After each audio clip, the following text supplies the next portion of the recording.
Hi అండి. దోస ఏసేటప్పుడైతే ఒక చిన్న మాట గుర్తుకొచ్చిందండి. ఆ మాట అయితే మీతో షేర్ చేసుకుందామని. వామ్మో! ఈమేంది దోస ఏయడం ఏంది? మాతో ఏదో చిన్న మాట చెప్పడం ఏంది అనుకుంటున్నారా? ఏం లేదండి. ఒక చిన్న మాట కారం వేసేటప్పుడైతే తప్పకుండా చెప్పాలని ఫిక్స్ అయిపోయాను. మనం గట్టిగా, కోపంగా మాట్లాడే మాటలైతే వాళ్ళకి కారంగా, ఘాటుగా తగులుతాయండి. ఈమెకేంది ఇంత పొగరు, ఈమెకేంది ఇంత ఇదని. కానీ తీపిగా, చక్కగా మాట్లాడితే వామ్మో! ఎంత మంచిది ఈమె అని అనుకుంటారండి. ఎప్పుడైనా కోపంగా, గట్టిగా మాట్లాడేటోని మాటలే నమ్మాలి. ఎందుకంటే అది నిజముంటది. కోపం వెనుక ప్రేమ గూడా ఉంటది.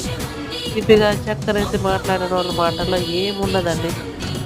అబ్బా! ఎంత మంచిగా మాట్లాడుతుంది ఈమె, చక్కరేసినట్టుంది అనిపిస్తది. కానీ గట్టిగా, కోపంగా మాట్లాడే మాటలే నమ్మండి. ఎందుకంటే నా అనుభవంతో చెప్తున్నా. నాకు జరిగిందండి ఈ అనుభవము. ఓకే ఫ్రెండ్, నిజమా? అబద్ధమా? కామెంట్ అయితే చేయండి. బాయ్ అండి.